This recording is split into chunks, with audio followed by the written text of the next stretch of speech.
नमस्कार विद्यार्थी मित्रांनो, माझं नाव अनिल झाटे. मी तुझं सर्वांचं सारथी ऑनलाईन क्लासमध्ये स्वागत करतो. आज आपण पाहणार आहे गुणोत्तर प्रमाण, त्याला जे आपण रेशो अँड प्रपोर्शन म्हणतो. ठीक आहे, अतिशय सोपं टॉपिक प्रकरण हे वालं. ठीक आहे, आणि खूप महत्त्वाचं आहे पण म्हणजे याच्यावरती आपण असं म्हणू शकतो, एक आपल्याला समोरचं भागीदारी नावाचं चॅप्टर आहे ते पण त्याच्यामध्ये पण आपल्याला यूज होते, किंवा इतर काही चॅप्टर्स आहेत त्याच्यामध्ये पण याचं आपल्याला काम पडणार आहे. तर सुरुवातीला तुम्ही काय करा, याची काही बेसिक थिअरी आहे ती थिअरी मी तुम्हाला नोट्समध्ये दिलेली असणार. सुरुवातीला ती नोट्स वाचून घ्या.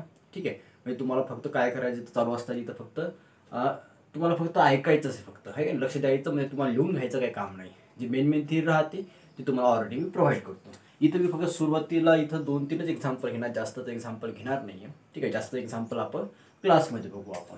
ठीक आहे, सुरुवातीला बघू आपण याच्या चिन्हाचा विचार करू आपण, या गुणोत्तरचं चिन्ह कसं राहते. तुम्हाला नॉर्मली आपण पाहिलं ते एक असे 2 टिंबे राहतात, हे काय. जसं आपण बुद्धिमत्तामध्ये एक सहसंबंध नावाचं असते, हे काय. कधी कधी असं पण असते किंवा आपण कधी कधी गुणोत्तरचं असं पण कुठं कुठं यूज करतात, पण मॅक्झिमम वेळेस पहिलं वालं जे आहे काय फर्स्ट वालं यालाच आपण यूज करतो. आता आपल्याला काही क्वेश्चन असे येतात त्याच्यामध्ये आपल्याला गुणोत्तर काढायचं असते. ठीक आहे, आपण खूप सारे क्वेश्चन असे गुणोत्तर काढा म्हणतात. 2 संख्या दिल्या जाते तुम्हाला, त्या 2 संख्येचं आपल्याला गुणोत्तर काढायचं. गुणोत्तर काढायचं म्हणजे सरळ सरळ काय करायचं, त्याला भागाकाराच्या रूपात लिहायचं. ठीक आहे, भागाकाराच्या रूपात लिहायचं आणि त्याचं लहानात लहान रूप काढायचं, म्हणजे त्याला संक्षिप्त रूप म्हणतो आपण, हे की नाही. जे काही कॅन्सलेशन होत असेल ते सर्व देऊन आपण त्याचं आन्सर काढायचं, हे की नाही. असं म्हणू शकतो. किंवा आणखी पण आपण तुम्हाला आणखी बघायचं, जेव्हा गुणोत्तर काढतो का नाही तेव्हा आपल्याला जास्त आवश्यक आहे की एकक सारखे पाहिजेत. आता काही काही क्वेश्चन असे येतं, स्पेशली कोणते शाब्दिक उदाहरणावाले, त्याच्यामध्ये आपल्याला हे काही एकक कधी कधी सारखे नसतात, तर एकक आपल्याला समान पाहिजे. समान नसतील समान करावं लागतील. ते कसे करायचे तुम्हाला 1-2 एक्झाम्पलमध्ये मी तुम्हाला सांगतो. ठीक आहे, आपण एक काम करू, याच्यामध्ये सुरुवातीला डायरेक्ट क्वेश्चन घेतो. त्या क्वेश्चनमुळे तुम्हाला खूप सारे लक्ष देऊन जाईल तुम्हाला आयडिया. ठीक आहे, सुरुवातीला काही तोंडीच क्वेश्चन घेतो मी, नंतर मग तुम्हाला ऑप्शन्स पण तुम्हाला सांगतो, ऑप्शन्सवाले क्वेश्चन. जसं पहिला एक क्वेश्चन सांगितला, जसं मी तुम्हाला म्हणलं 24 व 36 यांचे गुणोत्तर किती, या टाईपचे क्वेश्चन असते आपल्याला. ठीक आहे, यांचे गुणोत्तर किती म्हणा किंवा यांचे गुणोत्तर काढा, असं काहीतरी क्वेश्चन असते आपल्याला. खाली काहीतरी ABCD ऑप्शन्स असतील. ठीक आहे, ऑप्शनचा आपण नंतर विचार करू. आता मला 24 आणि 36चं समजा मला गुणोत्तर काढायचं आहे, तर नॉर्मली आपण 24 आणि 36 हे नाही या फॉर्ममध्ये लिहू शकतो. याला आपण असं पण लिहू शकतो, 24 छेदामध्ये किती 36. ध्यानात ठेवायचं, जे नेहमी क्वेश्चनमध्ये जी सुरुवातीला पहिली संख्या असते ती नेहमी पहिल्यांदाच ठेवायची, किंवा आपण म्हणू शकतो ती अंशामध्ये ठेवायची. सेकंडवाली जी राहते नेहमी आपण छेदामध्येच ठेवायचं, त्याच्यामध्ये काय बदल नाही करायचा. कितीचा भाग जाईल, 12चा भाग जाईल, है की आपण डायरेक्ट 12चा भाग तोडू इथं, आहे की 12 दोन्ही 24, 12 3 36 म्हणून, म्हणजे 2/3. याला आपण कसं लिहू शकतो, 2/3 हे झालं आपला आन्सर, ठीक आहे. 2/3 म्हणजे 24 आणि 36 याचा जर गुणोत्तर काढलं तर आपण किती म्हणू शकतो, 2/3. हे काय. दुसरा एखादा क्वेश्चन बघू आपण, जसं दशांशवाला घेतो, 0.5 व 0.10 यांचं गुणोत्तर मला काढायचं आहे. ठीक आहे, समोर क्वेश्चन असणार आपला की या 2 संख्येचे गुणोत्तर किती. या 2 संख्येचं गुणोत्तर काढायचं म्हणजे आपण काय करायचं, त्याला फक्त भागाकाराच्या फॉर्ममध्ये लिहायचं. ठीक आहे, आता तुम्हाला दशांश सारखा करता येतो, आपण खूप वेळा पाहिलं. कसा सारखा करणार दशांश, आपण सरळ सरळ एक दशांश जर काढला तर वर झाले 50, खाली किती झाले 10. नंतर आपण 1 आपण कॅन्सल केला म्हणजे 5/1. याला आपण कसं म्हणू शकतो, 5/1 हे झालं आपलं याचं आन्सर. ठीक आहे, म्हणजे 0.5 आणि 0.10 याचं गुणोत्तर किती, 5/1. असे खूप सारे क्वेश्चन्स आहेत. काही काही क्वेश्चन्स आपल्या अपूर्णांकामध्ये पण आहेत. ठीक आहे, ते वाले क्वेश्चन्स पण तुम्हाला सांगतो. जसं समोरचा क्वेश्चन बघू, 3/4 व 6/10 यांचे मला समजा गुणोत्तर काढायचं. क्वेश्चनची भाषा सारखीच आहे. या 2 संख्येचे गुणोत्तर काढा म्हणते, काढू आपण, एकदम सोपं बघू. मांडणी तशीच करायची, अंशामध्ये पहिली संख्या, खाली छेदामध्ये दुसरी संख्या घेतली आपण. आपल्याला एक नियम माहिती आहे, ज्या अंशामध्ये जो छेद आहे हा आपण खाली आणतो, आणि जो छेदामध्ये जो छेद आहे याला आपण वर घेऊन जातो, पण कसं गुणाकाराच्या फॉर्ममध्ये. याला असं लिहू शकतो, 3×10 खाली छेदामध्ये 6 गुणाकारामध्ये 4. ठीक आहे, इथपर्यंत तुम्हाला समजलं असणार. आता जे काय भाग तुटते तिथं भाग तोडून टाकू आपण. 2/2चा भाग जाईल, हे काय. जसं 2×5=10, इथं गेला 2चा, आणखी 3×1 3, 3×2 6. आता आणखी भाग जाणार का नाही, म्हणजे 1×5 अंशामध्ये फक्त 5, खाली छेदामध्ये 2×2 म्हणजेच किती म्हणून आपण 4. किंवा याला आपण आणखी शॉर्टकटमध्ये कसं लिहू शकतो, 5/4 हे झालं आपल्याचं गुणोत्तर. याच्या अर्थात या दोन संख्येचं गुणोत्तर किती 5/4 असं पण असू शकते.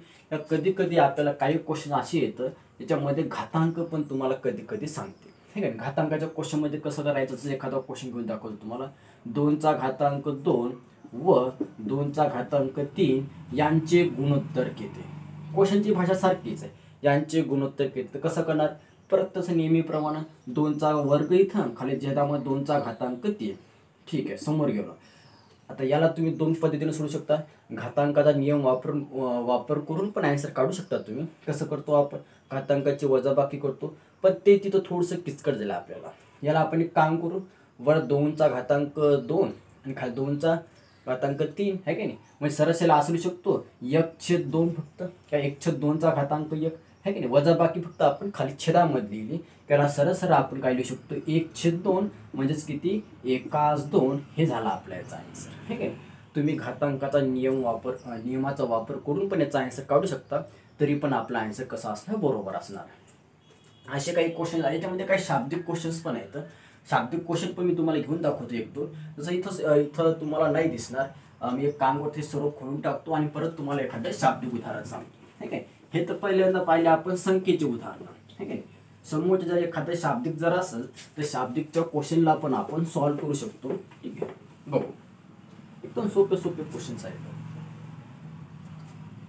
जसं तुम्हाला म्हटलं 0.5 मीटर व 0.5 मीटर व 1 किलोमीटर यांचे गुणोत्तर किती, असा क्वेश्चन विचारला आहे तुम्हाला. काय सांगितलं, 0.5 मीटर व 1 किलोमीटर यांचे गुणोत्तर किती. आता इथं जर पाहिलं आपण, इथं मीटरमध्ये आहे, इथं किलोमीटरमध्ये, आपल्याला चालेल का, नाही चालणार. आपल्याला काय करावं लागेल, ते सारखं करावं लागेल. हे एकक जे वेगवेगळे आहेत याला आपण सारखं करून टाकू. सारखं कसं करतो आपण, या किलोमीटरचा आपण मीटरमध्ये करू शकतो. 1 किलोमीटरला आपण कसं लिहू शकतो 1000 मीटर. हे काही हे आपल्या सर्वांना माहिती. म्हणजे याला कसं लिहू आपण बघा, याला लिहितो मी 0.5 खाली छेदामध्ये हे 1 किलोमीटर न घेता आपण काय घेऊ, सरळ 1000 इथं घेऊन टाकू आपण. ठीक आहे. समोर गेलो, दशांश जर काढून टाकला आपण तर 5 खाली छेदामध्ये किती घेणार आपण, एक 0 वाढवणार म्हणजे सरळ 10,000. आणखी भाग तोडू 5चा, 5 1 5 5 2 10 म्हणजे हे 3 शून्य आपल्या जशात ठेवून दिले आपण. ठीक आहे. म्हणजे आपल्या पैसे किती राहिले 1/2000. याला काय म्हणू शकतो आपण 1/2000 हे झालं आपलं गुणोत्तर. ठीक आहे. म्हणजे 0.5 आणि 1 किलोमीटर याचं गुणोत्तर किती काढलं आपण 1/2000 हे झालं आपल्या याच्यामध्ये आन्सर. आता याच्या व्यतिरिक्त कोणते असे क्वेश्चन्स नाहीत जे तुम्हाला गुणोत्तर विचारू शकतात. ते पूर्ण क्वेश्चन्स मी तुम्हाला सांगितले. आता 1-2 क्वेश्चन असा घेऊ आपण, ऑप्शन्सवाले बघू, ते पण आपण ट्राय करून बघू. ठीक आहे. आता जी मेन प्रॅक्टिस राहते तिथं आपण क्लासमध्ये करतो. तुम्हाला पण मी काही क्वेश्चन करायला देतोच तुम्हाला ते. ठीक आहे. बघू आपण एक सेकंद. काय पुस्तकामधले सिलेक्टेड क्वेश्चन्स आहेत ते मी तुम्हाला घेऊन दाखवतो फक्त. ठीक आहे. ते तुम्ही स्वतः पण ट्राय करू शकता. ठीक आहे. एक सेकंद. पहिला एक क्वेश्चन घेतो. इथं सोबत तुम्ही आन्सर काढला तरी चालते. 17/38 व 68/95 यांचे गुणोत्तर किती. क्वेश्चन आपल्याला असा आहे, यांचे गुणोत्तर किती किंवा यांचे गुणोत्तर काढा म्हणू आपण. ठीक आहे. आणि तुम्हाला मी काहीतरी ऑप्शन्स पण देतो, लगेच त्याचं सोल्युशन ट्राय करून बघा. सुरुवात करा तुम्ही, नाही जमलं ते चालते. मी तर तुम्हाला सांगतो 8/5 4/5 5/4 आणि समोरचं आहे 5/8 किती आपण 8 घेऊ. हा पहिला क्वेश्चन घ्यायचा. लगेच खाली एक सेकंड एक क्वेश्चन लिहितो, तो पण आपण सोबत दोन्ही क्वेश्चनचा आन्सर बघून टाकू आपण. काय म्हणते बघा, 12 मिनिटाचे 36 सेकंदाशी गुणोत्तर किती. तर आपल्याला खाली काहीतरी एबीसीडी ऑप्शन देतो तुम्हाला. दोन्ही क्वेश्चनचे आन्सर आपण सोबत बघू. जसं 1/20 1/3 3/1 आणि 20/1. ठीक आहे. पहिला क्वेश्चन जवळपास झाला असता तुमचा. पहिल्या क्वेश्चनवरती आपण विचार करू. सरळ यांचं गुणोत्तर काढायचं म्हणजे आपल्याला काय करायचं, सरळ याला आपण भागाकाराच्या रूपामध्ये किंवा भागाकाराच्या फॉर्ममध्ये लिहू. याला आपण कसं लिहिणार, 17/38 खाली छेदामध्ये 68 छेदामध्ये किती घेतले आपण 95. याच्यामध्ये समोरची स्टेप काय करतो, हे 38 आपण खाली आणणार, खालच्या छेदामध्ये गुणाकारामध्ये, हे 95 आपण वर अंशामध्ये घेऊन जाऊ. म्हणजे व्यवस्थित जर मांडणी केली तर 17 गुणाकारामध्ये 95 खाली किती 68 गुणाकारामध्ये 38. हे सर्वांना कॅल्क्युलेशन जमायला पाहिजे, ठीक आहे. समोर भाग तोडी इथं आपण सरळ भाग जाईल तर 17 × 17 17 चूक आपण 68 म्हणतो आपण, ठीक आहे. आणखी समोर 19चा भाग जाईल, 19 × 19 19 3 38 19 5 किती आपण 95 म्हणतो, ठीक आहे. समोर किती राहिले अंशामध्ये 1 × 5 म्हणजे 5 खाली छेदामध्ये 4 × 2 म्हणजे आपण 8 घेऊ. असं झाला आपला आन्सर 5 8 म्हणू. म्हणजे याच्यामध्ये पहिला क्वेश्चनमध्ये आपला आन्सर कोणतं, डी नंबरचा आन्सर याच्यामध्ये बरोबर ते असणार, ठीक आहे. खालच्या क्वेश्चनमध्ये विचार करू आपण 12 मिनिटाचे 36 सेकंदासोबत. आता इथं बघा हे सेकंदमध्ये हे मिनिटामध्ये सरळ आन्सर नाही निघणार. याला काय करू आपण मिनिटाचं सेकंदासोबत करून टाकू. कसं करणार, आता 1 मिनिट म्हणजे 60 सेकंद, ठीक आहे.